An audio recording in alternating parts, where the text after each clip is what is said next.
if anyone. Huh. Okay, let's see. Did I mess it up? Oh, wait a minute. There we go. Okay. Ah, all right. Hello, Yeah. everybody. Welcome. Hi, everyone. All right. Today, I'm joined by Philipp Krüger, and I'm very excited to dive into some elm-markdown AST fun with him. Philipp, you want to say hello and tell us a little bit about what you do, why you're interested in ASTs, and things like that?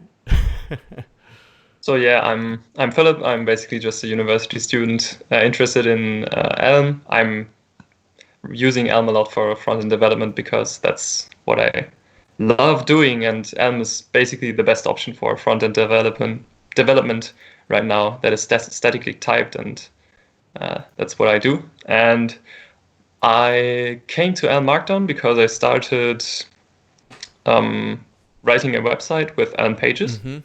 which is awesome, by the way. Thank you.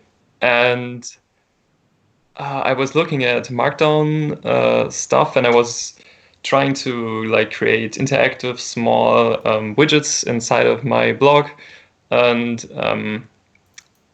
I wanted to write this within my Markdown, and pages Elm Markdown was one of the ways to do it, and I looked at it and it was interesting in terms of a project, and I loved contributing to it, so that's how I came to like this place of contribution. Nice.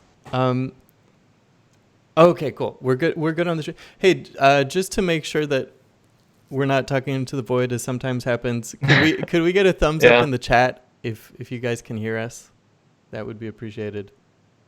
If you can hear both me and Philip, probably can, but better safe than sorry. Yes. Thank you. Thank you. Okay. Cool. Yes. Well, thanks for the intro, Philip. Thank you for joining. And yeah, Philip has kept me honest about some of the API design for Elm Markdown, which I've really appreciated. He's had some really cool insights about because building a Markdown library in Elm is a really cool opportunity to do functional transformations, especially when you have this AST exposed and you can do all these pipelines to transform things and map over things, and you can build some really cool stuff. You have an AST in a typed functional language. So to me, that's just being a kid in a candy store. But Philip has a really nice sense of those sort of functional transformations and designs, and he's been kind of having some good discussions with me with his ideas on how to make it more conducive to doing those functional transformations. And he's just released a package that helps you do that.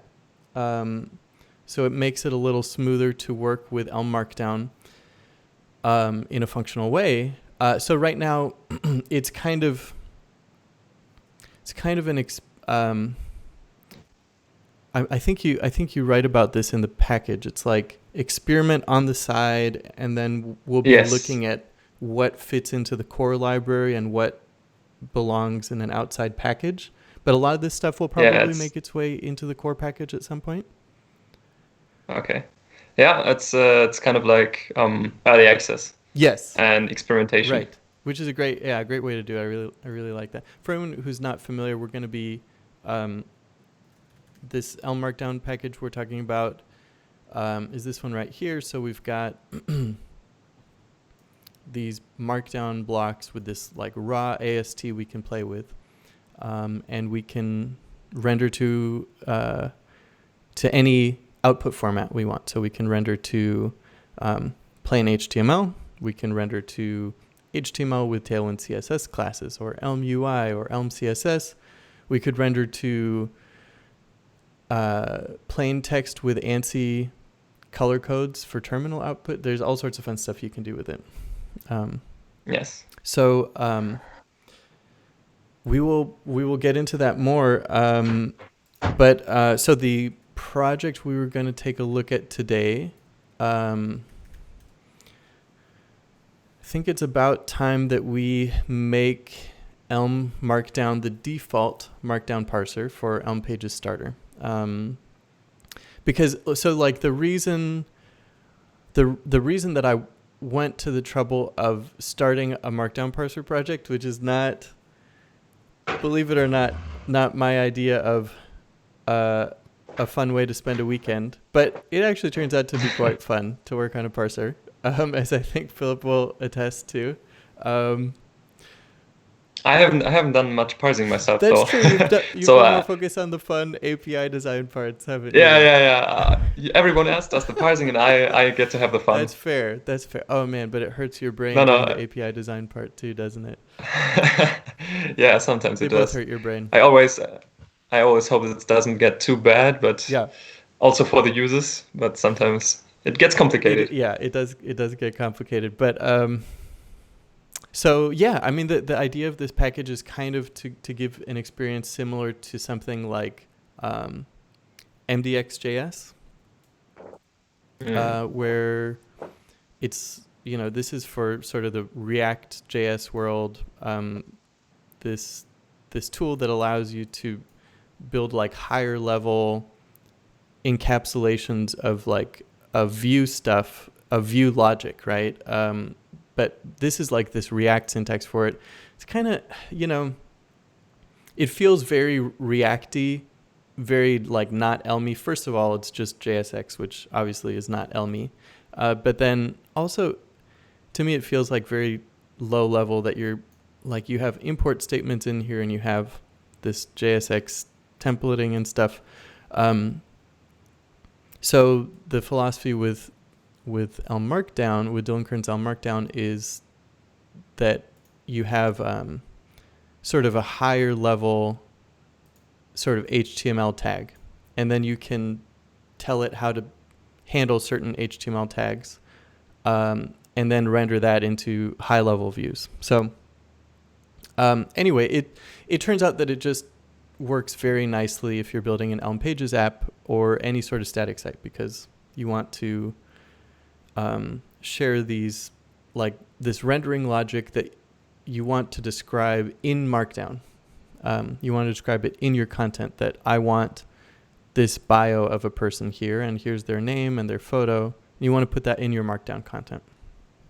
So I think it's time to use Elm Markdown in the Elm Pages Starter, because a lot of people ask about how do I solve this problem, and then it's, well, if you use dillonkearns Elm Markdown, I want to build like a quiz. Actually, should we show the demo of that, Philip?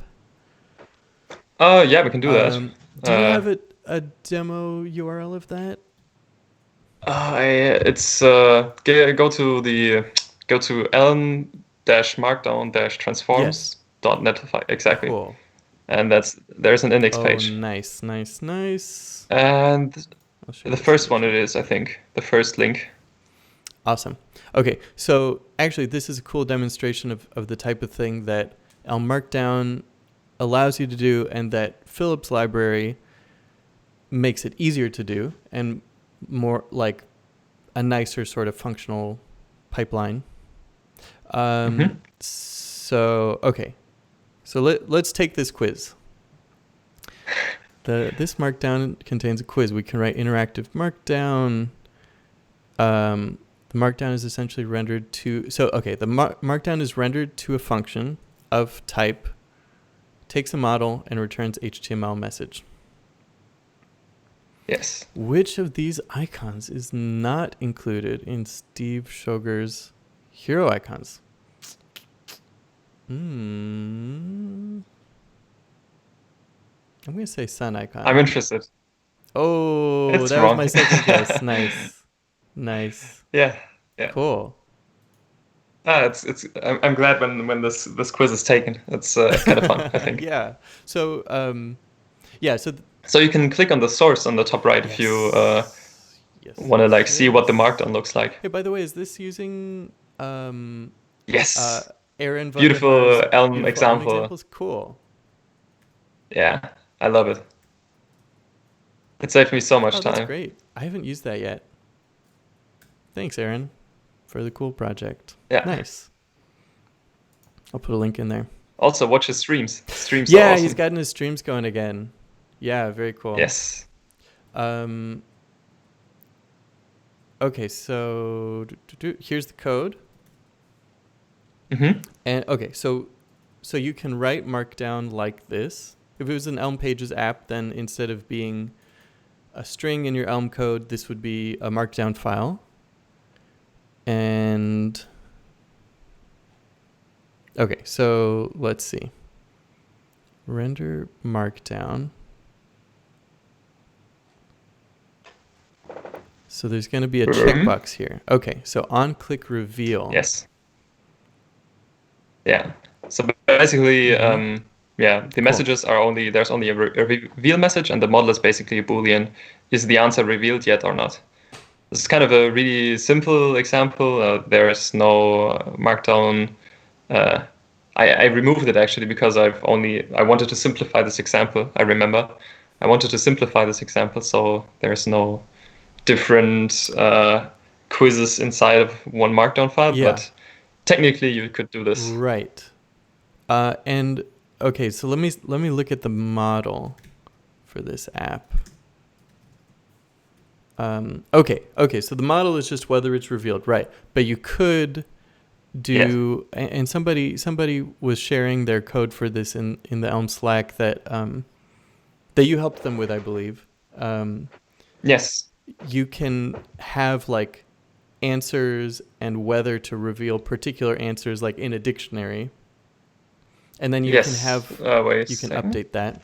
But I mean the point is, I mean, you can imagine, because we're rendering to something that has access to the model, it's a function that has access to the model, then, and it renders to HTML message, we can trigger a message from the rendered Markdown, which is what you're doing here. You render to reveal. And then you can render dependent on the model. So from there, V Victor is in the chat. Yes, that was his example. That was a super cool one. Exactly. Yeah, his was a little more, you tried to keep a simple example so people could follow it more easily, and Victor's was a little more full-featured in terms of the actual quiz functionality. Yeah. Yeah, definitely. There's a middle part between his example and mine, and this one, I mean, which is, I posted a link in the chat. Oh, cool. And this is the one I shared with Victor. Nice. Which is a little more fully featured, or a little more featured, I guess. You can have multiple quizzes in one Markdown file, and it's using elm-markdown's HTML support. So it's kind of like this. It uses this MDX-like feature. But Victor still came up with something even more featureful, and I'm interested in seeing how he did it. That's cool. Yeah, I mean, when you have, like, I guess those are like the key ingredients to me that make it worthwhile to build a project with this design. Is, you can render to anything, including like a function. That opens up like all of these possibilities, like you're talking about here, right? And you have the AST before you render it. So that opens up a whole nother set of possibilities, and it's in a typed functional language. So, and then there's like the rendering custom HTML and telling Elm how to render that or how to give you an error message based on it. So like with those pieces, there are so many cool things you could build.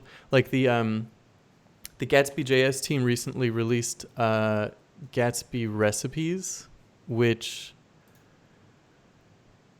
is pretty nifty. They don't have like their cool demo here, but like the basic idea is that you have like a Markdown file that has these, in their case, MDX.js, but it's the same idea with dillonkearns elm-markdown, that you've got these like little HTML tags that represent like a higher level view concept. But they actually take those and it'll say like, this recipe is going to install these NPM packages if they're not installed. It's going to add these files if they don't exist. And then you run it with the CLI tool. It says, would you like to install these NPM packages? Would you like to add this file? And you just say yes. And it goes and executes these things because you have access to the Markdown AST.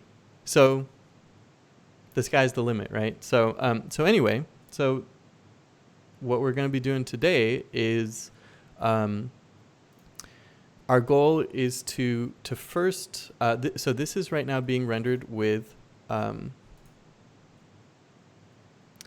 Elm Explorations Markdown package. And the Elm Exploration Markdown package, so that this is the API, markdown.toHTML. You can give it a class to like wrap the top level div in, and then it renders it with like standard Markdown, which just renders, a single hash to H1, double hash to H2. It's like got its particular HTML that it renders to, and that's it. And it's also wrapping a JavaScript library called marked.js. So it seems like a good default for what a lot of Elm Pages users want to do, to include dillonkearns Elm Markdown as the default. So we're going to wire that in. And then what we're going to do is we're going to check that an image you include in Markdown. So like, if I were to say, so like this is a Markdown image. If I have a missing image, this does not exist. Well, it should really be like images / this does not exist. In Elm Pages, we have access to all of the generated images. And in Elm Markdown, we have access to the AST, which we can traverse to see all of the images that you're going to. So let's build it into the Elm Pages starter kit that it uses Elm Markdown, step 1. May as well write this down. Use Elm Markdown in starter kit. Step 2, build error if missing image is referenced. And then we'll go from there. Then we can do some other fun things like check relative links, or see what else seems interesting. But that's where we're going to start. Question mark. Profit. There you go. Boom. Okay. Let's do it. Nice. Let's do it. So let me get us set up with the Elm Pages starter.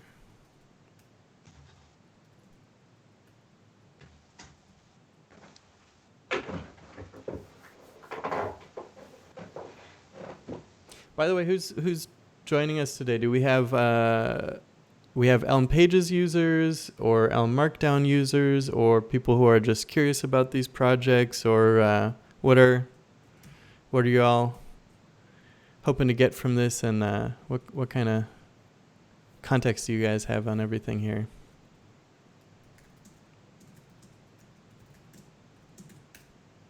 Yeah, and if anyone has a question or something, we are keeping an eye on the chat, right? Exactly. So. Yes.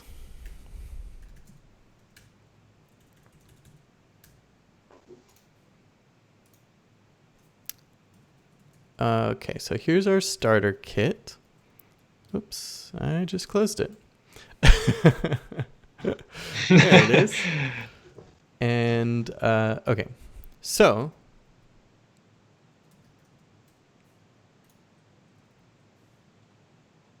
well, I guess if we look at the Elm JSON, it's dependent on Elm Markdown. So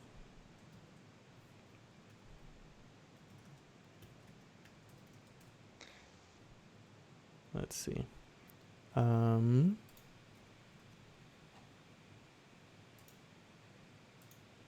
Yeah, there it is. Markdown.toHTML. Yep. What do you think, Philip? Should we leave in the plain markdown renderer for reference since it's the starter, or should we delete it? Oh, that's a good question. Could go either way. I guess we could go either way, and right now just I don't know. We can I discuss this further sometime else, I guess. Okay, sounds good. And think about it. So. Yeah, let's Git history has it covered, so you know what? Let's be opinionated. Let's do it. Let's have an opinion. All right. So that means rendered type we're still gonna render to Elm UI. In this case, it's rendering to Elm UI in a somewhat sneaky way by oh right, yeah. It's not sneaky, but it renders the HTML and then it wraps that HTML. Okay, so can I do install package? Will this work? elm-markdown. Today I learned. Oh, almost. So close. Almost. There we go. Oh, nice. And then we can remove Elm Explorations Markdown. Is it Elm Explorations or Elm Exploration or Explorations with an S? Absolutely, I think, right? Elm Explorations. Thank you. Cool. I'm using Ilias's Elm JSON, which is quite handy for these little tasks. Yes. Cool. So then I can. Well, I should have some errors now. Yep. Yes. Just follow the type errors and everything's going to be fine. Exactly. Oh, markdown parser. Now it's happy. Cool. Okay. So the way I render with dillonkearns elm-markdown is I say markdown.parser.parse. Oh, you're not gonna give me type. I can't even write Elm without it's. Sorry, I can't. Yeah. Is this? I think there's an issue for this about this in the you're using the Elm language server, right? The new one. Yes. Yeah, I think there was an issue about this. So you have to reload the language server or the after you install something. or VS Code. Yeah, I think there's something like that. I just often reload VS Code myself, so I guess. Nice. Okay. Yeah. Okay. Luckily, it loads pretty fast. Indexing Elm. No, does it work? It doesn't. There we go. Interesting.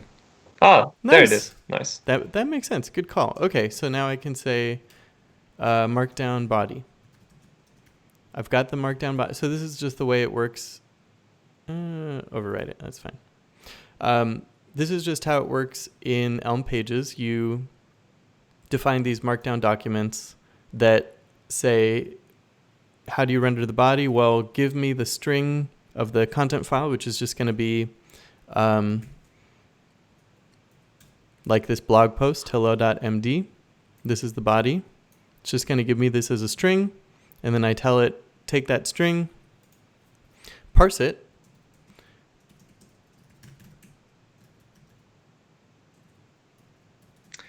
Need to import it. Markdown. I can't remember, Philip. Do you remember?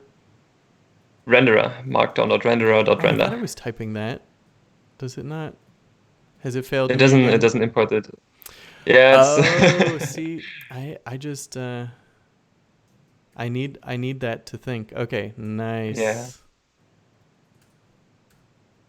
There we go. Yeah. Okay. Switching between the editors like it's nothing. Yep. Okay. So now it's saying. So you gotta give it a renderer, right? Of course I do. Oh no. I do need. Okay, a renderer. It takes a renderer and a list of blocks, and also the parser gives it a result. So we have to do like with default. We could just say like with default empty for now. Yeah. And actually, I was discussing with someone the other day. Hey, Looser. Looser. Hi, Loser. Welcome.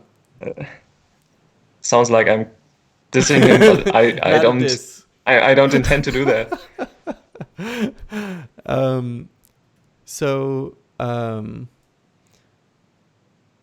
Yeah. What was I saying? You were discussing something. Oh yeah. About results. I was discussing something with somebody about how this library. Maybe I was discussing it with Folkert DeVries, who's going to be joining me next week to do some like performance tuning on elm-markdown, which will be really fun. He's done some awesome pull requests on that. Yes, it's pretty cool. He's got a lot of low level knowledge of the little optimizations, which has been super valuable. But so I was discussing with somebody that elm-markdown, it would be nice if it could give you the guarantee that it's not going to give you a result because it will never fail parsing. Because Markdown, I think I was discussing this with you, Philip. elm-markdown will not fail because the Markdown spec is designed in such a way that there's no such thing as invalid Markdown. Like if I have a Markdown that's like a link, it's like link in progress until I close it and then it's done. But at every point until then, it's just plain text. So anyway, since Markdown parsers don't fail, this step should never give us an error. So it would be nice to reflect that in the type signatures so we don't have to do with default. Okay, so Markdown renderer. We need to give it a render. Let's give it, just to get it compiling, let's give it the default renderer. I think it's Markdown renderer. It absolutely is. Default HTML. There it is. Okay. So now are we compiling? Not yet. My compiler in my head says your no. Your Spidey sense, your compiler sense is tingling. Oh, yes. Yeah. Indeed, because that could give us a result.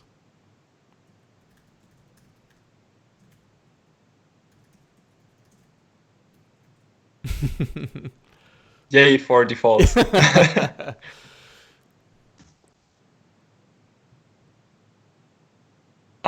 Yeah. So you have to result.map or something. No. I think, okay, yeah. This is one way to do it, of course.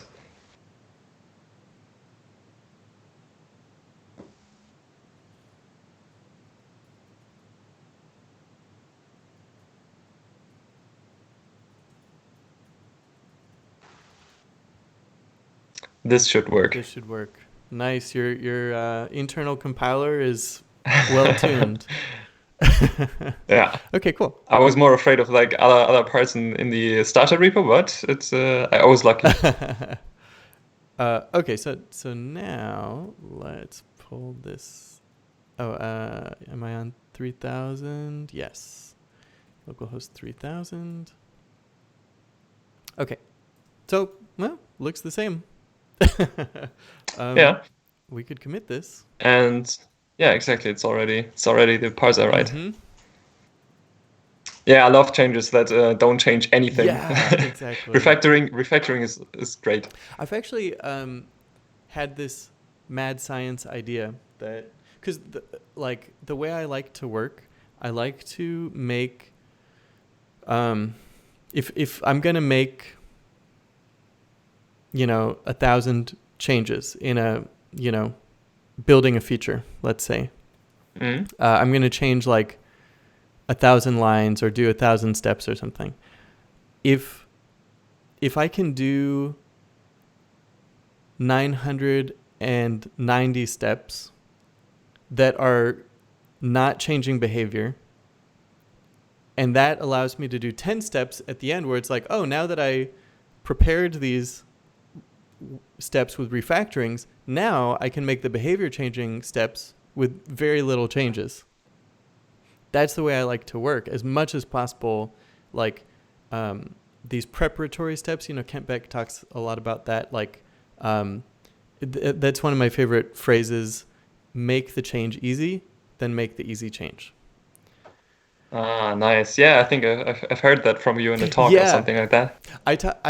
I was talking a lot about that in my incremental type-driven Elm talk, where I kind of I think that's the one I remember. Yeah, that was I enjoyed that one. That was fun. Live coding the whole talk. So anyway, mad science idea. I think it would be really fun to have an Elm static analysis tool that allows you to say that certain diffs, like it could look at what code you're committing and say, okay, the code that's changed, did that change affect behavior or not? And because of Elm's purity, if you rename a function, did it change anything? No. If you pass in an argument that you don't consume somewhere, you're just passing in data, did it change something? No. Like, it's not that hard to tell looking at the AST whether you can prove certain things easily. So then have this tool check your commit changes, look at the difference in the AST between your changes, and then put a stamp of approval on your commits that say, these did not change behavior.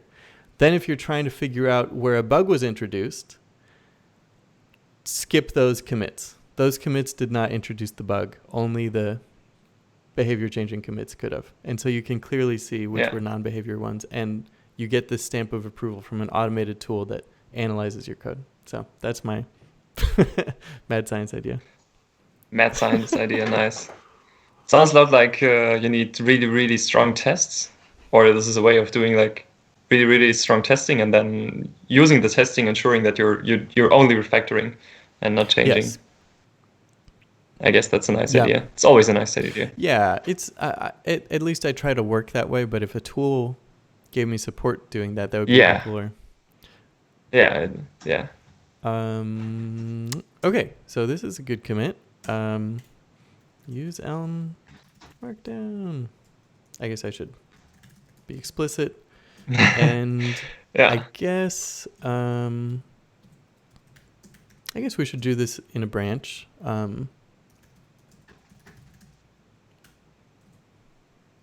So we can make a nice pull request and people can see the diff. We can push I always forget doing this. Yeah. It's quite nice for open source projects. I happen to hard reset my master branch after I just created a new one every time. I think there's some Git command that actually will just change the reference to a branch and then leave master where it originally was or something. I need to look at that because I find myself wanting to do that a lot. Yeah. Okay. So, well, I mean, let's not get bogged down in rendering to Elm UI at the moment. I feel like that's not what we came here to do. So now we've got the AST. So let's have some fun with the AST. What do you say? I can go either way. I mean, I was thinking about this before, and there is a Markdown renderer for Elm UI in the examples of elm-markdown, right? And when we'll go one step further and use elm-markdown transforms, we can use a converter for reusing the Markdown renderer. But that might be a little much. Yeah. We can maybe we can do this as like a step later. Yeah, exactly.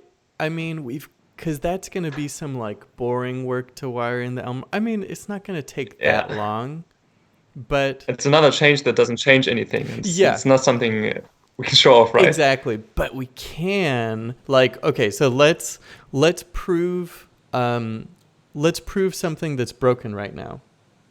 Yeah. Oh, hey, welcome to the stream, Aaron. How long will the stream be? We'll probably go till maybe 12:30 Pacific. So an hour and a half total. Thanks for joining. So okay, cool. Let's dive in here. Oh yeah. So I wanted to prove that you can reference an image in a way that will be broken right now. And then we're going to give people this as something that's built into the Elm Pages starter kit. So when they clone down the starter repo, it will detect broken images out of the box for them. So, so let's go to our hello post and let's say in our images, we have the Elm logo SVG. So, okay, here's, here are some different languages, programming languages. So we'll say React. I don't know. What do we want to say? JavaScript. Yeah. Let's give Haskell a shout out. But I guess getting images for Haskell might be difficult. Yeah. Well, let's start with this, and we'll say images / JavaScript. Yeah. Oh, it's actually like this. And then we'll say images / Elm logo. All right, we don't even have to have an image for it, right? Yes. Because you're intentionally leaving it out. Exactly. Yep. I see. I don't think there will be any confusion which image to expect to be broken and which one to expect to load. I see. I get the hidden message. So, go to the blog. Here's our post.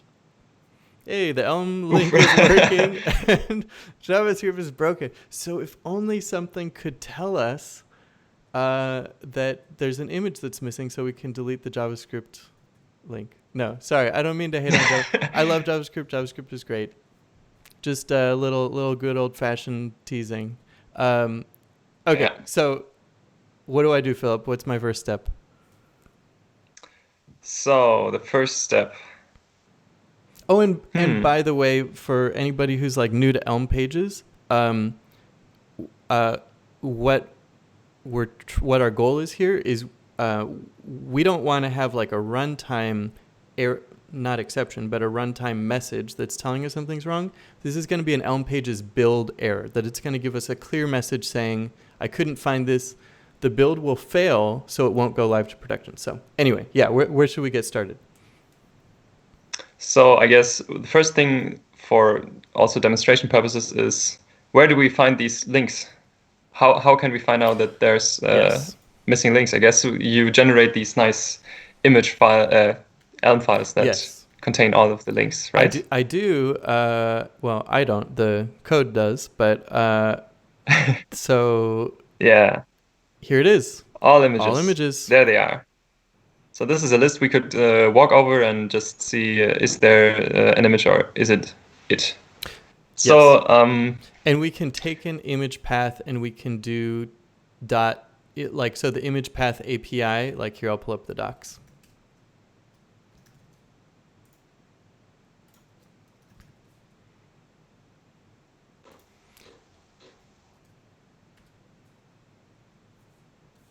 We can toString it. Yeah. Yeah. So we toString it and compare it. That's at least the star, the North Star we're going to approach. Exactly. I guess another first step would be work towards our custom renderer. So install elm-markdown transforms. Yeah, cool. All right. Hype. So 26? 23. 23. So close. elm-markdown transforms. Cool. Easy. Super easy. All right. And then is it like markdown.transforms? Markdown.scaffolded. Scaffolded. Okay. And I'd usually import this as scaffolded. Did I spell it wrong?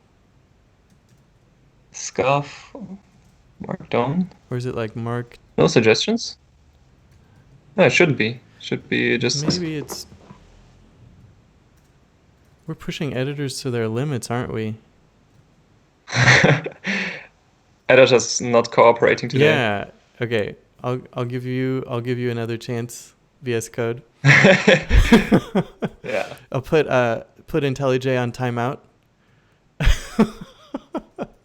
No, IntelliJ is going to be benched. Yeah. I love both of these editors. They're amazing, and I'm super grateful for the hard work people put into them. These are great. But I do like to tease. You obviously like both because you're using both at the same time all the time. I can't make up my mind. I want all the good editor features. Yeah. Okay, so let's see if this helps me with the imports. There. Oh, advanced.scaffold. Yeah. And is it just .scaffolded? Okay. It's .scaffolded only. Cool. It's interesting that there's advanced.scaffolded. Very interesting. It shouldn't pick this up. Oh. This is hidden. This is. I guess this is an issue on the language server. This is not an exposed module. Really? You can't import it. Interesting. Yeah, it isn't. Unless I. Nope, you didn't expose it. No, I didn't. And unless there's some weirdness going on with import like rules and how they work. And my understanding of that, but no, that's we should have like a running counter of like days since an Elm editor bug was discovered on this live stream. All right, yeah. And I think that's a great idea.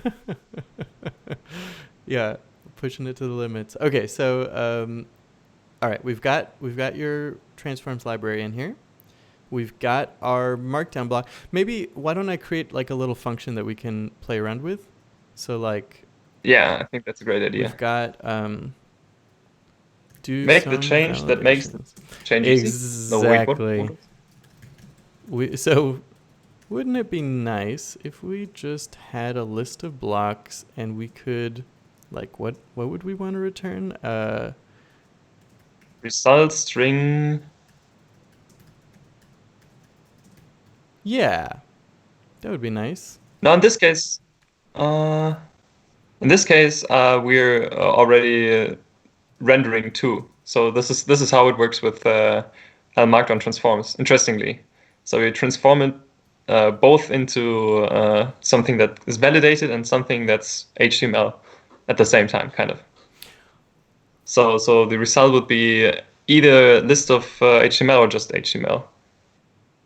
Either a list of HTML. Yeah, or HTML. I think HTML in this case might be easier. Oh, gotcha. Yeah. So there's rendering and validation at the same time. Cool. Isn't this right? Isn't it? Maybe it isn't imported? Yeah. There goes the other editor. Nice. Give it a timeout. There we go. Yeah, there we go. Nice. This is like a challenge. I should make like a little script that like switches my editor at random intervals. See if I can keep programming. Wait, but shouldn't it give me an error here? Because this is like I'm returning OK blocks. Yeah, this bench this editor. Yeah, just bench it. Come on. Okay. I'll try reopening this. We haven't given IntelliJ a reopening chance right. yet. This is like battle of the editors. I love. Yeah, nice. Yeah, place your bets.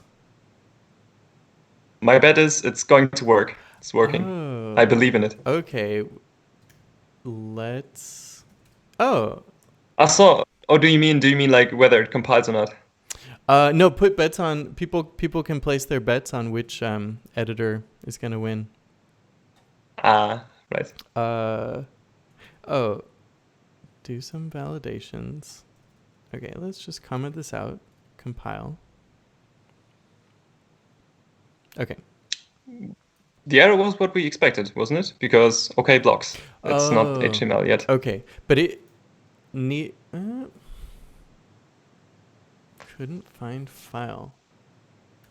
Okay, fine. I will remove Elm stuff.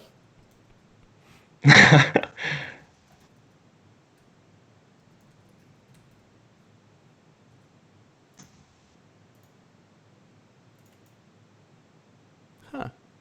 Oh, wait. Oh, this is my global cache. So. Okay.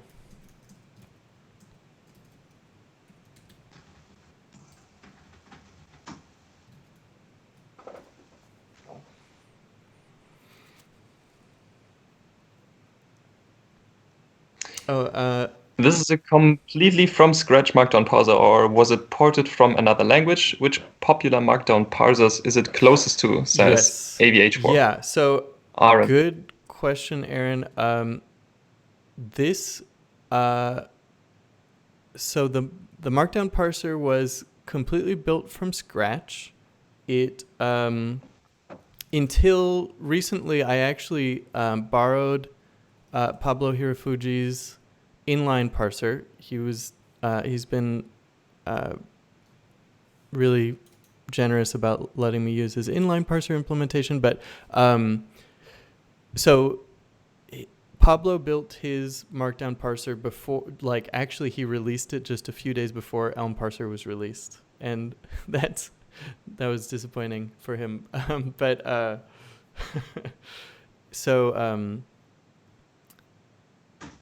So I built dillonkearns elm-markdown.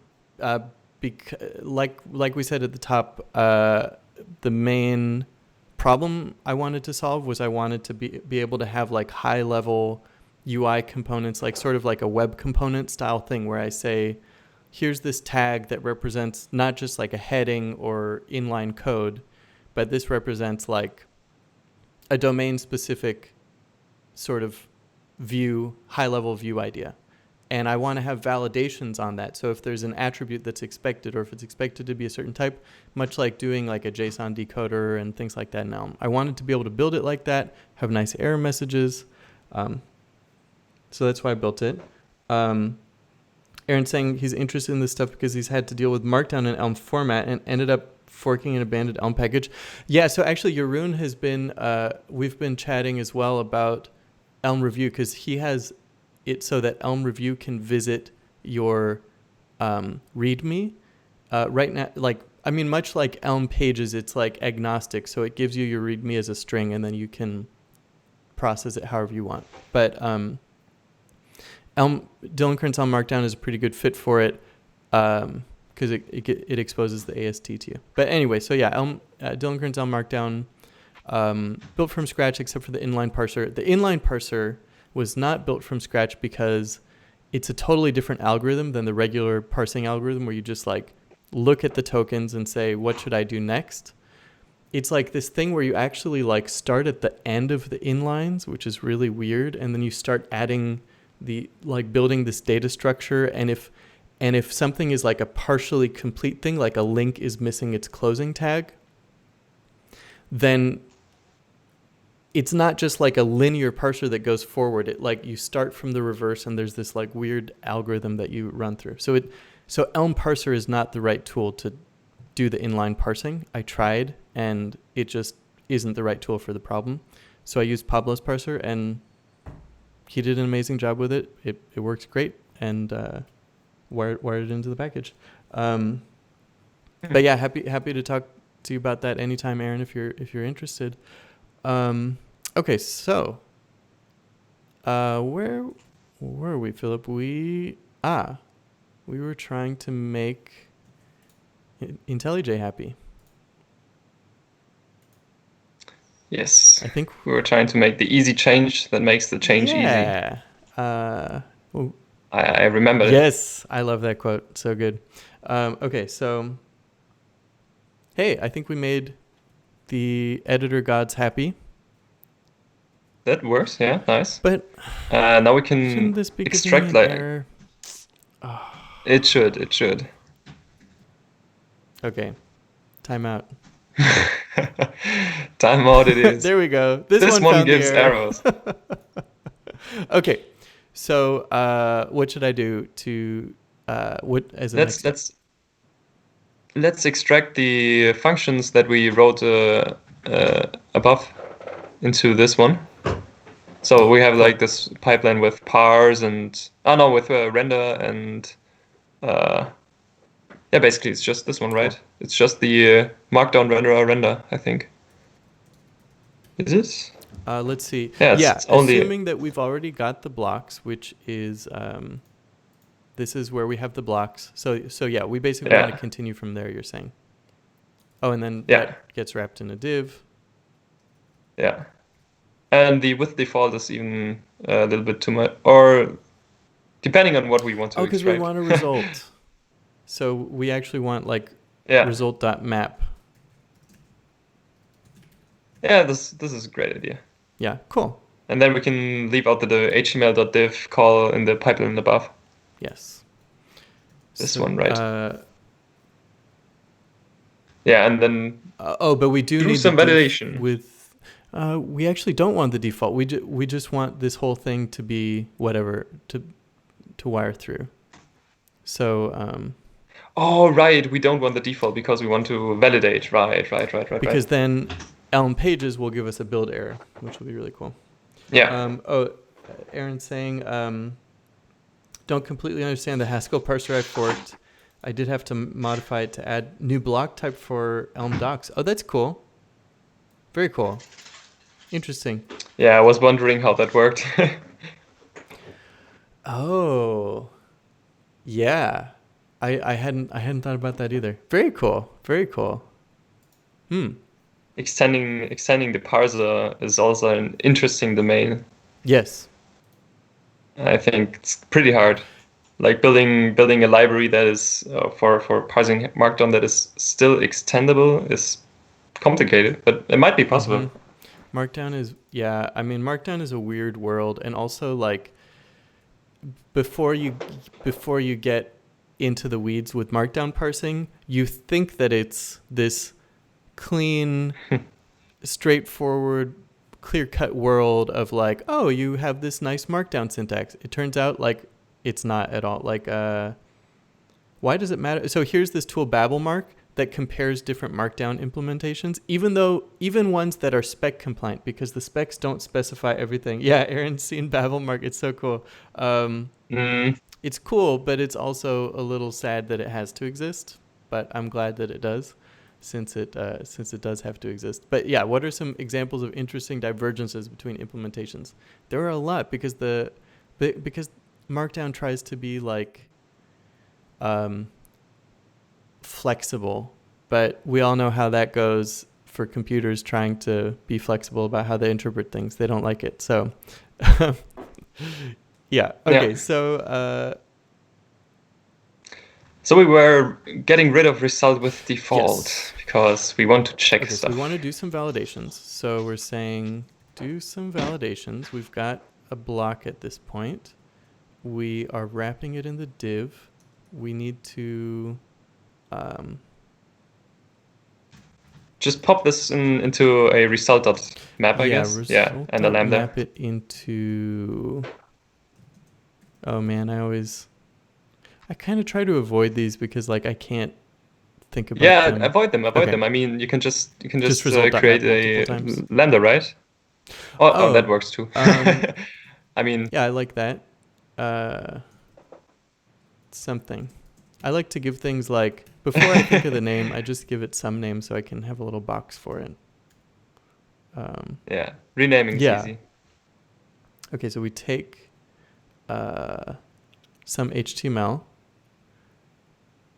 and then we wrap it in this, and then we do that.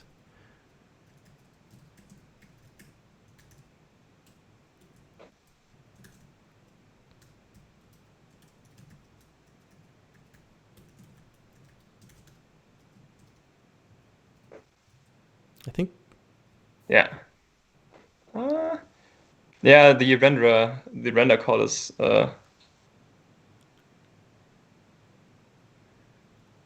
you don't have to say okay at the end. Oh, did I leave in the okay? Nice.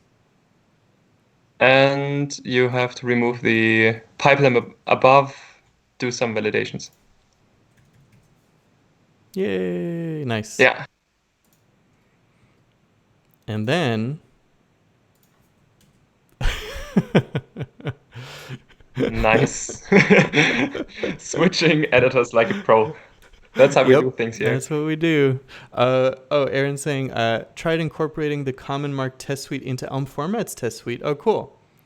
But there are enough differences in Elm makes markdown parsing that I haven't finished it yet. Interesting. Yeah, so we should discuss that sometime, Aaron, because I have spent a lot of time trying to figure out things about markdown specs and testing them. But this project, dillonkearns Elm Markdown, like one of the things that I'm happiest about in this project is that it runs the entire test suite that marked.js runs. I took it as a starting point and wired it into this project. So this test results folder, it runs all of the tests from the entire common mark spec and from the entire GitHub flavored markdown spec. And it takes the test output, it runs it as a test suite that you can run on the command line, and it outputs the files in addition to the command line output. It outputs the current results into markdown files. So I can look at these files and I can see, is like link parsing working? Well, yeah, it works, but here are some current failures. And like when we're doing pull requests to the parser, we can see the changes there. Anyway, it's quite nice. But yeah, it was hardwiring in that all of those specs, but super high value. Okay, so talk about test-driven development. Yeah, I know. It's nice when somebody's done the hard work of writing all the tests for you. Oh, it's so nice. I love, it's great just having all those differences and being able to see pull requests, see all the changes and have the confidence that like the whole spec is behaving as it was before, or maybe some new test passing. It's great. Okay, so we've got this wired in. So I think we have made one of the easy changes. The first easy change. Right. So now we've got this in a state where we've got your library set up. We've got a list of markdown blocks that's returning a result. Now we want to do some interesting thing that marks failures and validates it, and it's going to turn it into an error. So what's the easiest step to get us there? So markdown.renderer.default.html renderer is the renderer from elm-markdown. And my library basically gives a drop-in replacement for the default renderers from elm-markdown. And we can create such a renderer by, it's only scaffolded dot, I think. It's because it's not markdown. Remove the markdown dot. Did I import it and then you have it. I don't think I did. Yeah. Did I? I haven't yet. I think I But we could. Oh, all right. Sorry. Yeah, this is kind of like how I do it always. So, yeah. So, and there is a toRenderer function. Yes. And this takes the kind of renderers that you would define when you would use elm-markdown transforms, and create a elm-markdown renderer from them. Right. And it expects a... Just, yeah, we can just look at the to docs. show people... so the... Oops, wrong markdown package. So what Philipp is talking about, the renderer in dillonkearns elm-markdown is this record.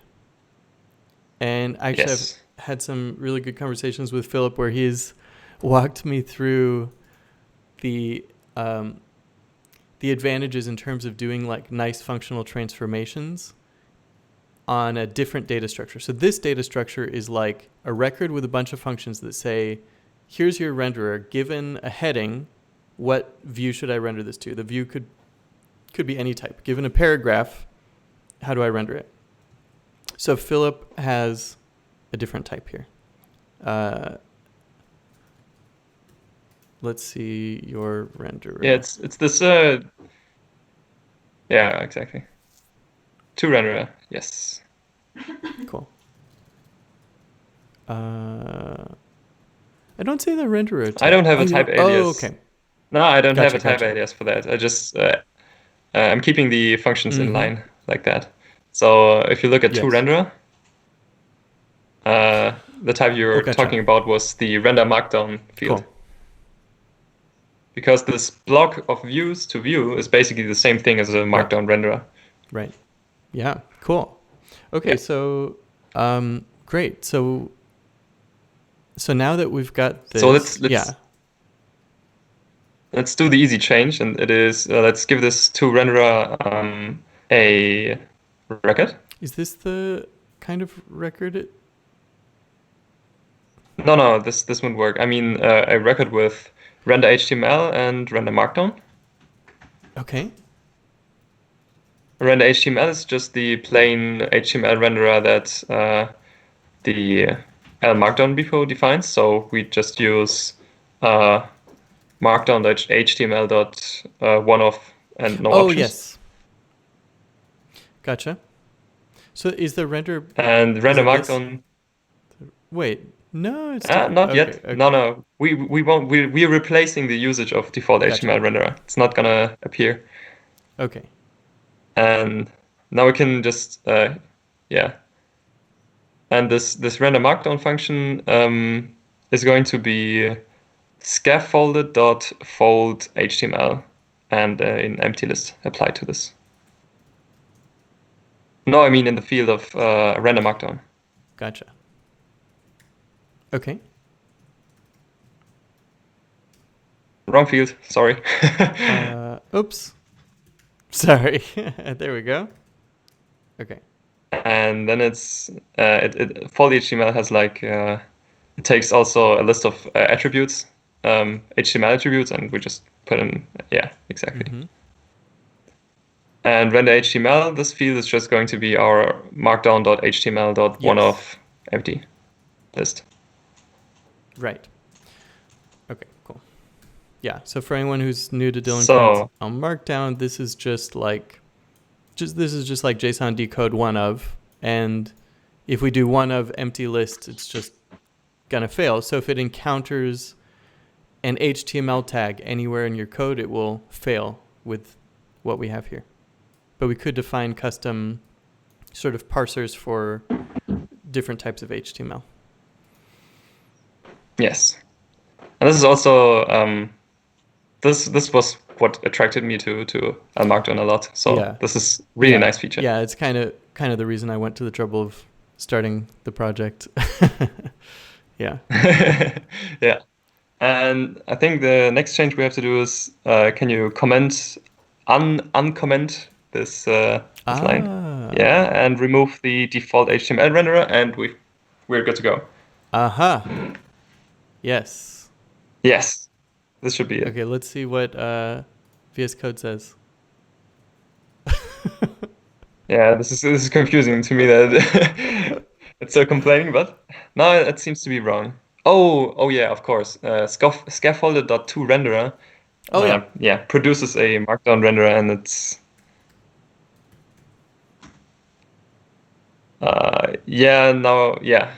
wait a second. No. how do I explain that? This toRenderer call produces the replacement for the default HTML renderer. Yes. So we gotta kind of wire it up a little bit Okay. differently. Yeah. So What's the next step here? you use the whole toRenderer thing. Mm-hmm.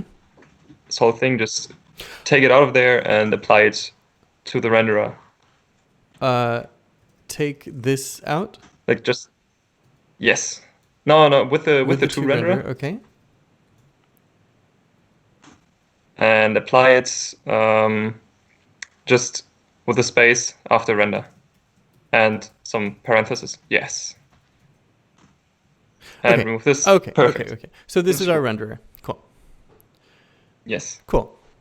Okay. So So this should be the easy change, but didn't change anything. Right. But now we're set up to do some of the cool transformations with your package. So okay.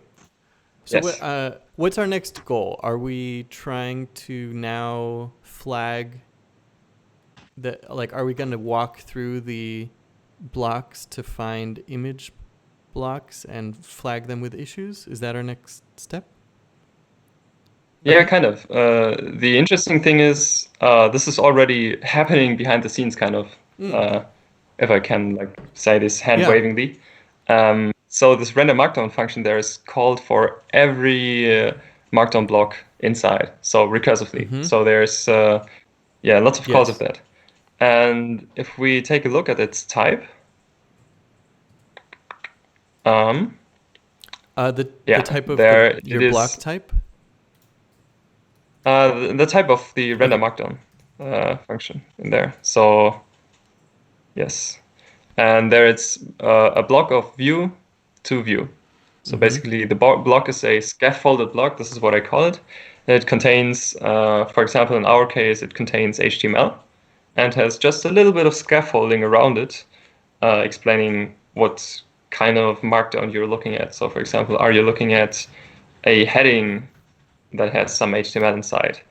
And this markdown function just explains how do you turn a heading of some markdown inside into of some HTML inside into HTML. Right, because so dillonkearns elm-markdown, the core package has a markdown block type. So this might be a little confusing because that has the markdown block AST. But this is not the AST representing the block structure. This is like a renderer block. So your renderer block type is like, here's a heading, and then the rendered contents inside that heading.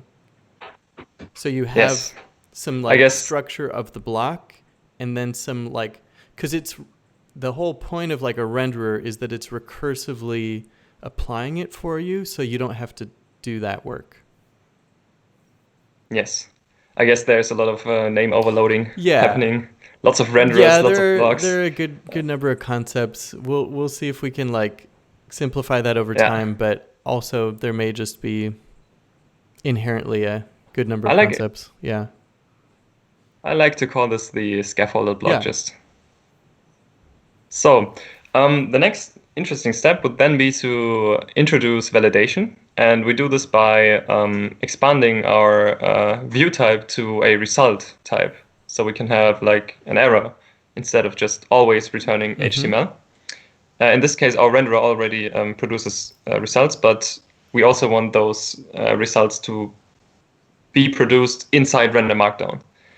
And there's one handy function in elm-markdown transforms. If we take a look at the docs, and it is named, I think, just look for something like validate. Validating, yeah. And validating transforms some function that almost looks like what we have, like this block view to view. Although in this case, it's block view to result view. And it transforms it into something that can be plugged into this render markdown function. So we can take validating and just put it in front of our fold HTML right now. In front or pipe it through? Pipe it either way? Okay, both cool. works. Either way, yeah. Validating. Validating, yeah. And well, no, I mean, it already like you already piped fold HTML into there. So yes, Okay. and what we have to do now would be, yeah, you see, it takes a function of block view to result error view, and if you take a look at scaffolded dot fold HTML, Mm-hmm. it's if we apply this list, it's almost the same thing. It's block of some view to a view. It's just missing this result part. Mm-hmm. Does that make sense? Okay, so yeah, this is so. It's like, how do those Legos fit Gotcha. together? It's a lot of types. This is the stuff that I'm. Right. That's kind of confusing. Yeah. Often. So okay, so how do I? Let's see. Yeah, how do I get this guy happy here? Do I need to pass it something? Or do I need to change the types, you could just the surrounding types? um, Or what is this here? Let's get a better look at the error message here. yeah.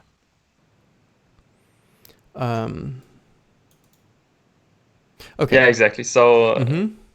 the argument is, yeah. So we have to like put in this result, and this fold HTML function is not yet returning results. So we'd have to like do this kind of OK thing after scaffolded dot fold HTML, like how I wrote in the chat. No, not in Skype, in the stream. Oh, scaffold fold HTML. Gotcha.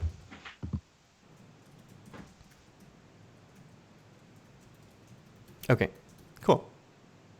Oops. This will almost make this happy. Now we can just let's take a good look at the error message again.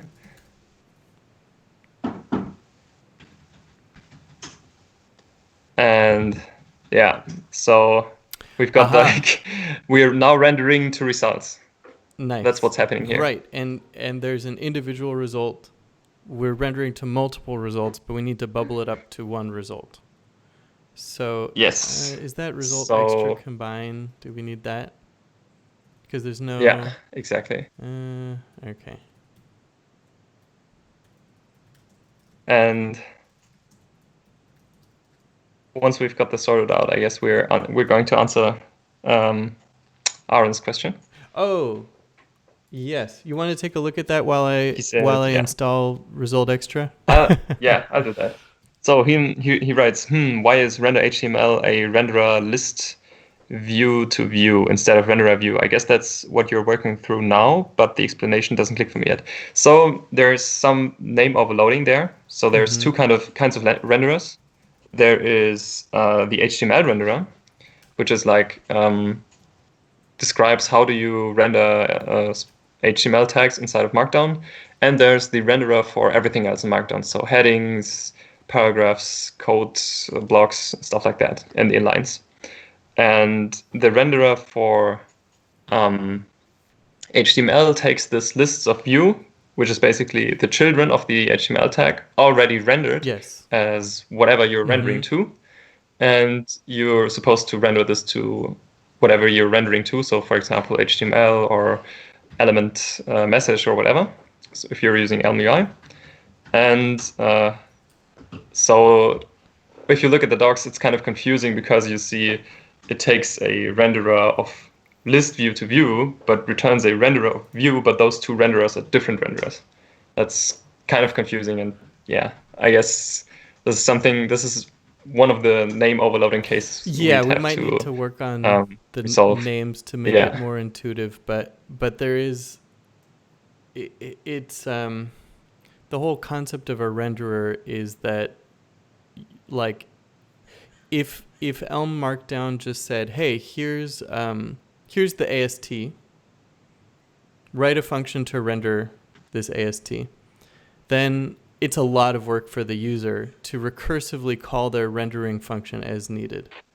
So what you really want is you want to give the user like a sort of visitor that allows them to go to each one, and then you sort of accumulate those results and say, okay, here's what I rendered all of the children of this thing. How do you want to take the children of that thing and render the containing thing? So it sort of steps through it for you, and that's what these sort of renderer abstractions are for. And it's hard to explain them. So like maybe we can work on like the language to define some concepts to make it easier to explain and easier to understand the docs and stuff. But yeah, it's useful. You want it, but it's hard to explain it right now. Yeah, there is like language from category theory for this, or I don't know whether it's category theory or whatever, but personally I'm not a big fan of it, because it's like, so a renderer is basically an F algebra, and then you're stuck with the name F algebra. What is it? So that's kind of annoying. It might be helpful for anyone who knows category theory or something about it, but even for me that's just too much, unfortunately. Aaron, the too long didn't read version of the confusing thing is those are two different renderers. It's unfortunate. Right. And yeah, Philip and I are definitely going to work on like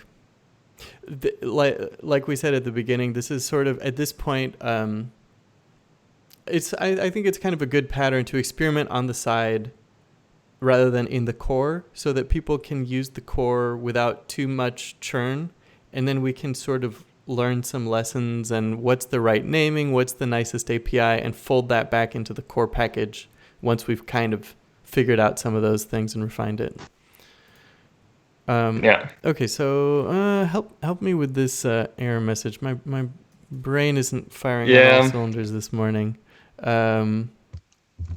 So I guess this is kind of a difficult thing. I think it should be result.map, result.com. Yes. We need to wait, kind of like that. I'm not completely sure, and it should be above the last result.map. One step before, I think. Oh. And then it's result.map of that. I think that's what it should be. Let's see. What's the error message now?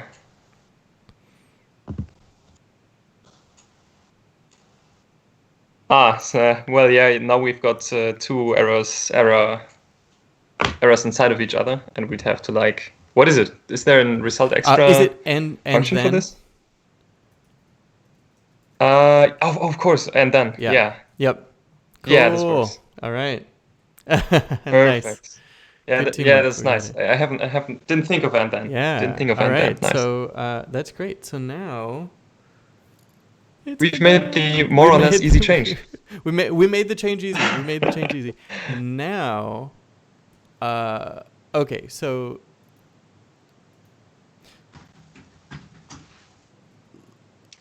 right now we're okay with everything, right? It. So one thing I like to do is I like to like unwrap these.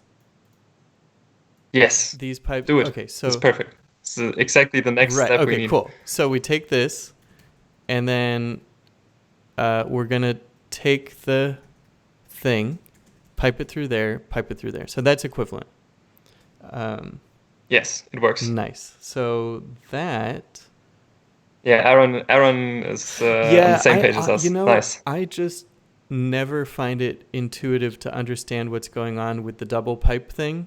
In fact, I've started like I used to use the double pipe thing sometimes because it's like, oh, it's like clean, but it's like, well, how is it clean? It's like you do like, I don't know, list.singleton, and then you do like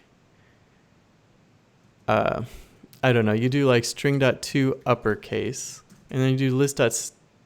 singleton, or you can do like a thing, and then you like take that thing, you pipe it in a string up. It's like, really? Is it that much cleaner? It's like so much easier to understand it if you just turn it into a lambda. So I just have decided that that's just what I do. So Also, a lambda is just a little bit more powerful, and it's not so much more to write and read, and I don't think it's that exactly, and that it lends bad. itself better to refactoring. So one thing for lipstick, just for touching up, I love to put this validating call in front of this lambda. So it's kind of like reading, this is a validating rendering of... Cool. Right?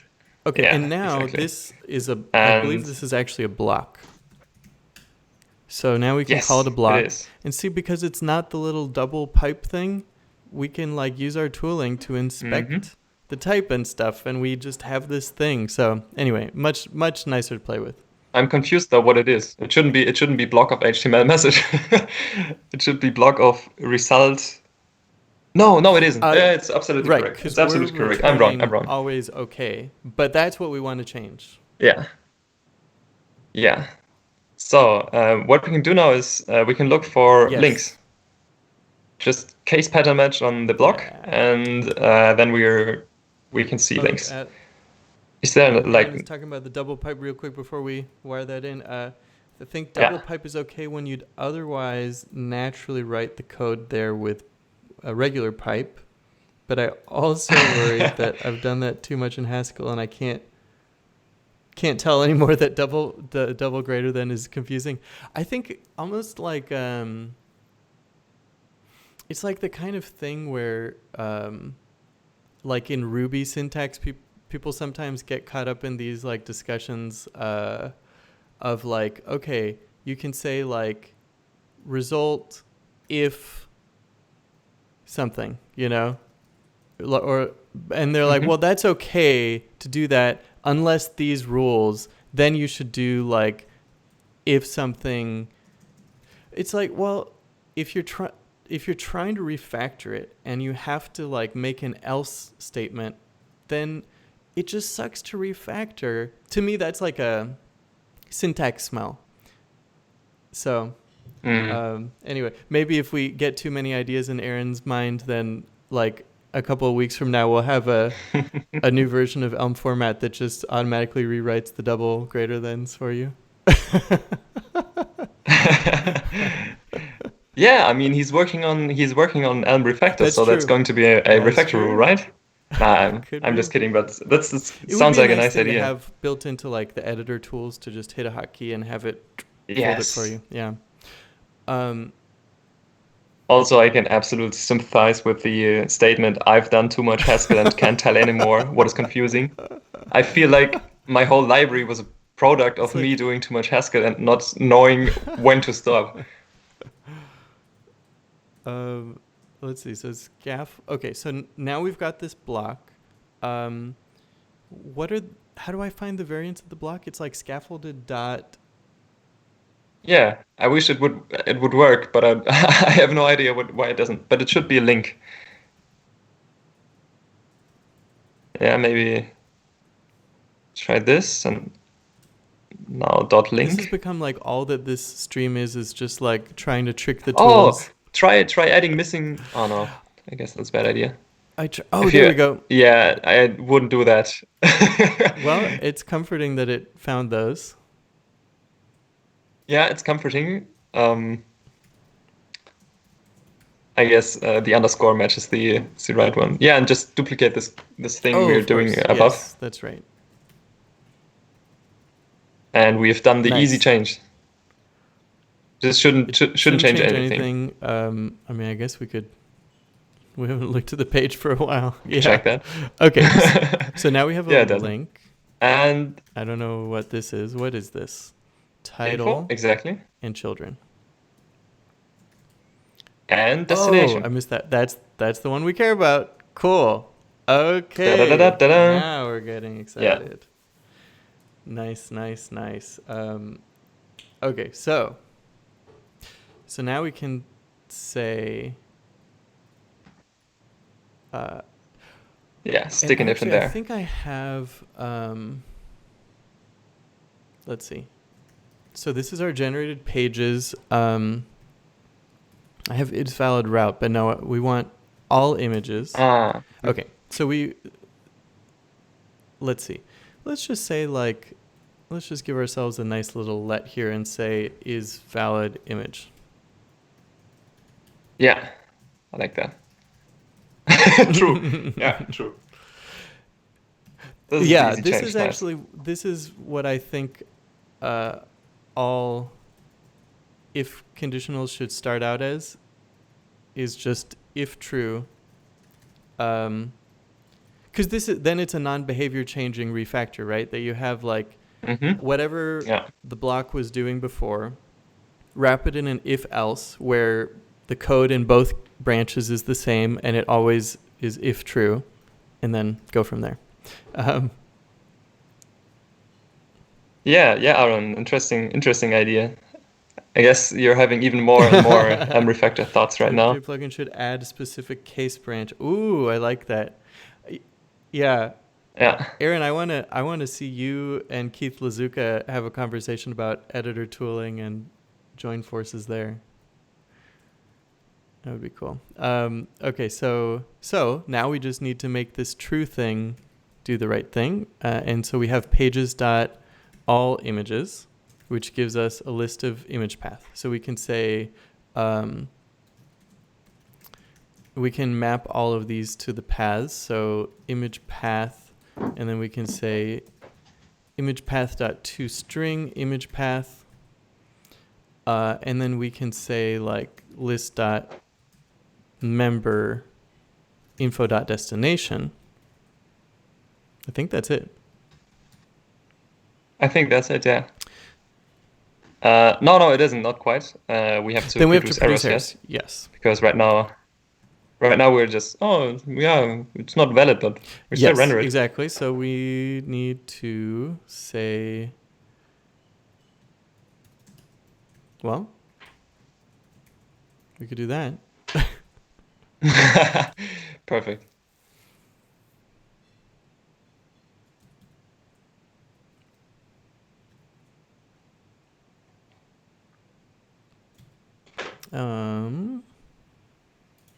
Should we see something? Is it writing something into the console? No, I mean when you write develop, when you start develop. No, it's not. Oh, that's. Huh. How about we debug.log? Yeah. Good idea.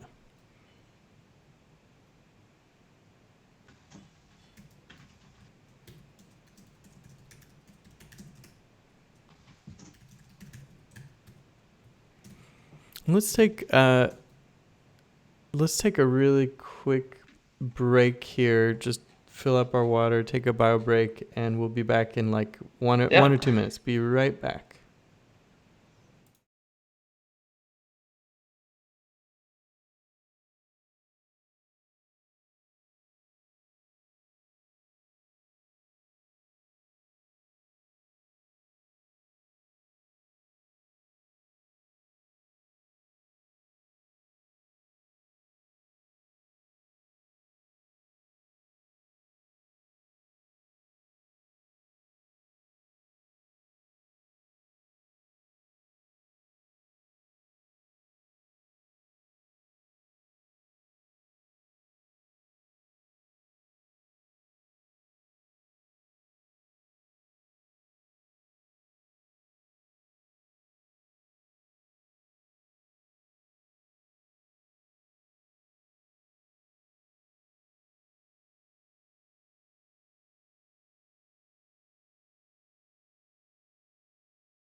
So I'm ready.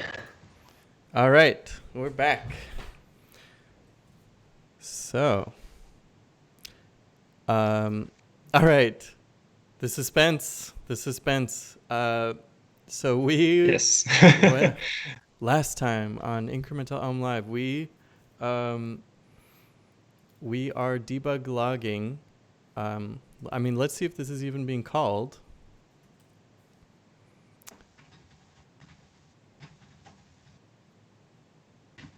Are we going to see this in here or only? Oh, or in? Well, let's see. If we do an Elm Pages build, then if there's an error at any point, then I would expect to see it fail. Oh, well, anyway. I think NPM is unhappy. Man.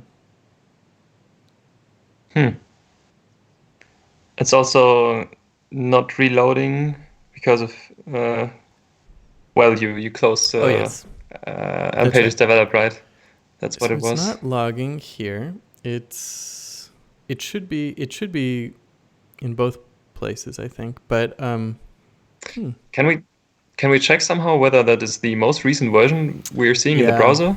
Like, can we change the markdown or something? Good idea. Hello.md.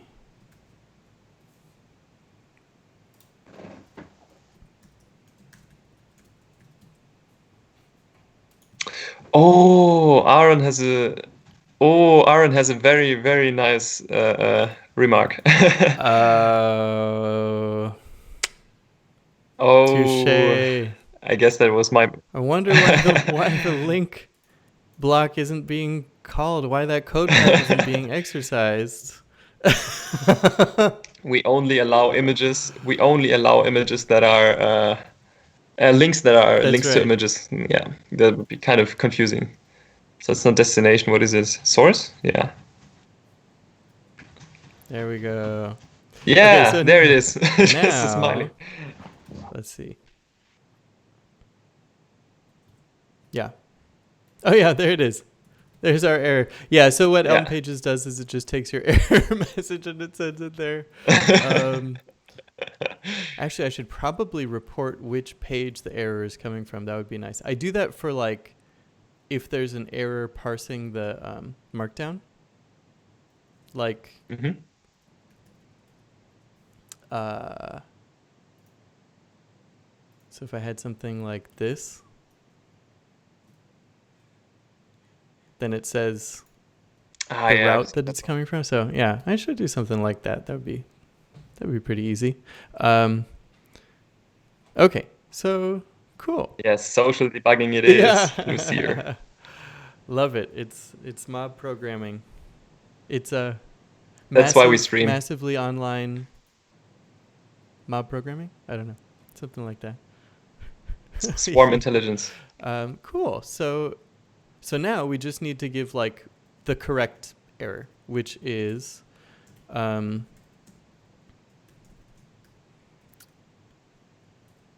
I couldn't find the image info.source. Hey, success. Yeah, nice. Perfect. Beautiful. And one can do so beautiful stuff there. For example, we have all the images available. Yes. We could look for similar sounding images. Yeah. Or like typos. That would be awesome. Thought about yeah, exactly. We could suggest similar ones. I've thought about like doing some clever things with the image, with the error type in Elm Pages, right? Because it's completely controlled by Elm Pages. So why have it be a string when it could be like some custom type that's a little more sophisticated, where you could say, maybe like a. it could be HTML. I might might not be able to like directly use HTML, but like what I've done in some cases is use Ilias's HTML string package, because right now in the core Elm you can't turn HTML to string. There's no like import HTML.toString, but there is HTML.string.toString and toHTML. Ah, So I interesting. could have this be the type of the error messages. So you could put custom messages with this. That'd be kind of cool. And that, although actually probably making it more narrowly defined is better, instead of just you can put any HTML. It's probably nicer to have like a custom type where I say, whatever, you can have a heading. Maybe you can have like a list of suggestions, and then suggestions are expandable or searchable, or maybe you can like have a suggestion can be like maybe you can have file paths or links, and it can do intelligent formatting that's uniform, so any Elm pages error looks the same, and it gives you a lot of expressive power and a lot of nice formatting out of the box. That would be cool. That's a fun project. After I finish my 20 other things at the top of my list right now. After all of the other evil so many master plans. plans. Oh man. If There's also, I'm thinking about upcoming features of Markdown transforms too. For example, if you were to add another image into the Markdown file that can't be found, then you're only going to get an error for the first one. And I don't like that right now. And what I'm planning to do is like accumulate a list of the errors of all of your Markdown. And this way this is going to be a little bit nicer to use. Oh, that would be great. That would be really great. I think so too. And in terms of cleaning up this code, I like to take this lambda, this big lambda we wrote, and extract it into a function. Is there some editor magic for this?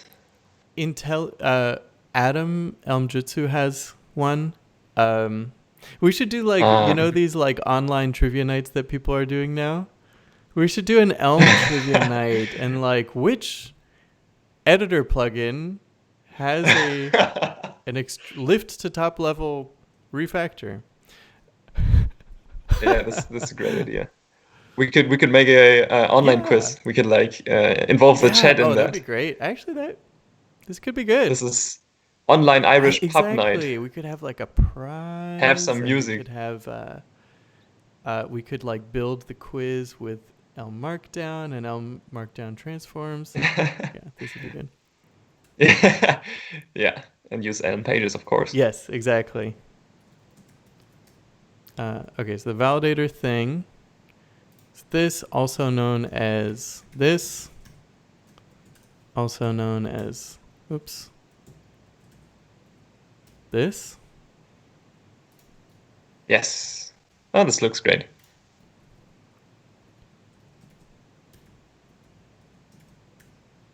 And let's do the fun part and remove code. There it is. And then, what's this actually called? It's like... Yeah, I like to call these folds. So, but I'm still looking for better names. So anyone who has ideas. No missing images? Or actually, broken is a good name. It's a good word. It also renders the HTML. It's so complicated to name this. I always fail at that. Interesting. But it's I guess you give this just some time, and maybe at some point you come up with great names. They write in the chat, didn't IntelliJ have extract to method feature? It does have extract to variable. It has it does have extract to let. Yeah. You win you win 2 points in the trivia.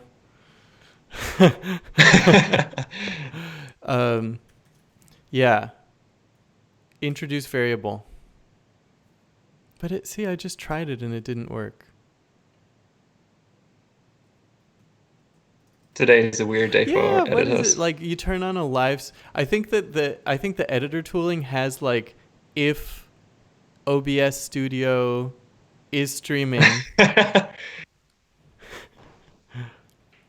They don't want to reveal their how good they are. Mer- They want to That's keep it right. a secret. Exactly. Yeah. Yeah. Aaron's saying he's suggesting merge or combine concat instead of fold. Since fold makes him think that there would be an accumulator. Yeah. Yeah. Yeah, Yeah, I yeah, agree. I that's a would good think of point. accumulators too. Also, yeah, yeah. Yeah. Well, cool. This is nice. I mean, it would really. What do you think, Philip, about in terms of code organization? This would probably be nice if we had like a markdown renderer module, maybe. This is what I have in my Cool. project. Yes, I have like I call this my markdown Cool. document.elm. I like that.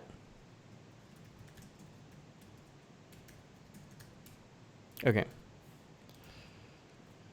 Yeah, let's give people some nice patterns as a starting point. Oh, I also saw that do some validations is and something are Yeah, more names we have to change at some point. I'm a big fan of this. Naming is a process. Have you seen this? Yeah.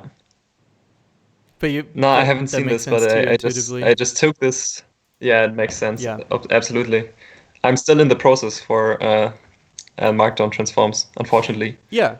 Unfortunately, I already released version 1.0. Right. So Well, I mean but it's the things that make their way into the core package and all that stuff, we can like refine them on the periphery without interrupting people's workflows too much. So it's pretty nice. But this is kind of I guess how I see it. Like missing not like a nonsense name at least gives you the opportunity to collect together logical pieces at the right seams. And then like honest. Yeah, so you start with nonsense. You say like, this is something. This is doing something. And then you have like a more honest name. Then maybe you like capture more of the picture, the whole picture.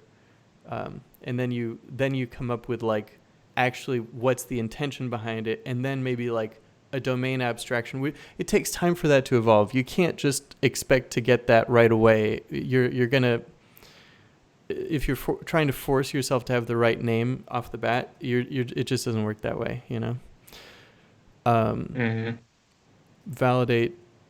I mean, this is really validate if it's in the context of this module that we're making. So I'm just going to call it validate for now, and grab all of these things and put them into our module.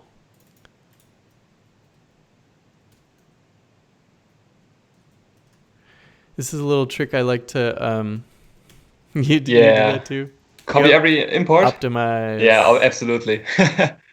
And rendered. Yeah, exactly. Actually, Lucier. rendered probably fits here as well.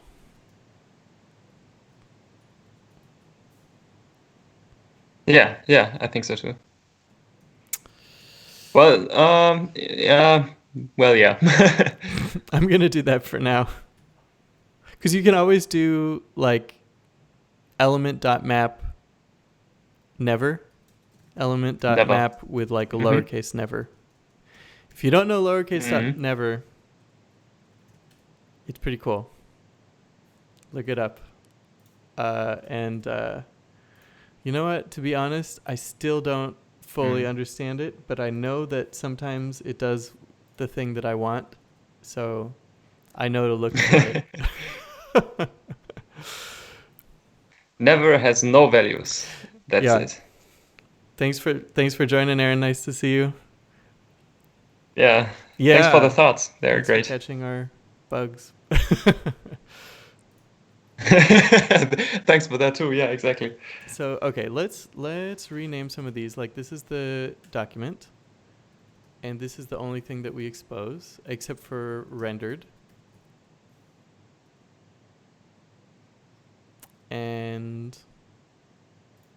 So what is something?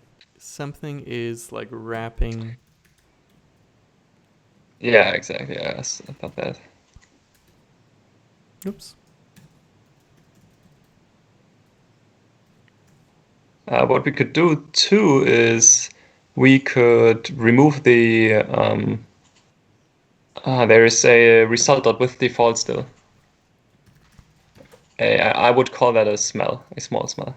Well, This one. I think that, I mean, this is the one I was kind of talking about earlier, that this is, I'm afraid this Yeah. is a smell that I'm responsible for, not like me right now pairing with you responsible for, but like me publishing this Yes. in the API responsible for. Because, like I was saying, Yeah. like when you parse Markdown, the whole design of Markdown is that it never fails. At some point with dillonkearns elm-markdown, as Philip and I have discussed this design, it's probably going to have like some warnings, but it will never fail to parse. It will always succeed to parse. So, to be honest, this ugly little detail of a thing that is never supposed to happen should be a part of the library. Yeah. I agree. However, I'm afraid of pushing this accidentally. Exactly. So, in some cases, for example, if you have like right now, if you have, I had this one case where you have an unfinished HTML tag. That's right. It still You fails you right pointed that now. out to me exactly. So that's I'll go ahead and make that change to the signature where Markdown parse Behind the never scenes. Yeah. fails Okay. once I've ironed that out, because I think that that's the only place where it can currently Yeah. fail. But it should, yeah. Okay. But that'll be nice. That'll be nice to be Sounds able to great. just say parse this Markdown and it never fails, because like what are you going to do to like handle it there? This is kind of all you really can do. You're like, this should never happen. Mm-hmm. So, Yeah. okay, so this is looking pretty nice. So this sort of encapsulates, and like, we could imagine, maybe this becomes like all validations at some point. That's going to call this as well as some other validations, right? Mm-hmm. Yeah. Like Yeah. check for, and then so I guess the thing with the design of your library, because we could also like walk the AST and find errors here, right? In vanilla dillonkearns elm-markdown, but your Yeah. Yeah. That would work too. library allows us to change the rendered result. So if we wanted to like Yes. annotate the rendered blocks and say this, okay, like this like heading blocks should have a slug for like an anchor link, and then you append that, or you could even render that as Yes. So these kind of dependencies from view and validation is something that comes up pretty often. So you want to have additional information after you have validated something. This comes up and you want that to be reflected in the types. So, for example, if you have HTML elements in your Markdown, and you say, I want that my Markdown HTML, I want to validate that the specific element, say, for example, this biography element, it should have these kinds of attributes. And this is validation, but it informs the types and provides the values of those attributes after validation. So it makes sure they are there if you want them to, if you expect them to be there. Right. So Philip's talking about, so yeah, exactly. Like if I don't provide a name in this bio, let me delete this noise. If I delete the name, then we get an error. So you want You want to both render it. You want to preserve the guarantees that you've done by validating the types when you render it, is what you're talking about, right? Because Yes. you check the name must be there, and then you have the name like a JSON decoder. You do like json.decode.field name. Now you've proven to the compiler that if you've gotten to this code, you have the name, it's this type. And then you want to do something with it. Then you want to create some value. It's the same. We want to create like a view here while we have that guarantee. And this was also the source of why I even started with this project, because unfortunately you can't do everything on one kind of recursive AST, because this AST is not kind of extensible in a way so that you would like extend what is possible or what kind of values it stores. So it can't be extended by validation, kind of. Yes, is what I'm saying. And unfortunately, it's just like a complicated topic that I've talked to Philip about at length, and he's like walked me through some of these design considerations, which are like really insightful, but they hurt your brain. And but unfortunately. So I wonder, like Jeroen's Elm review package, which if you haven't seen it, definitely check it out. It's very cool. But he's been telling me about like how he does this sort of visitor, and he has it defined in such a way that you can't. You define a visitor, and it will visit. It will do one pass where it builds up data from your AST of your Elm source code, and then it does another pass where it marks validation errors and things like that, or applies fixes. But they're two separate steps. So you build up all the data you need from the AST, and then you use it to extract information. So anyway, we might want to talk to him about his design ideas there and see if we can learn anything about that could be helpful. But this is a cool starting point. I think we can ship this. So I'm gonna push this up to the branch. I'll merge it in, and then if you want to play around with this more, just take a look at the branch we push up here. And just in the elm-markdown repo, in the Elm Pages starter repo.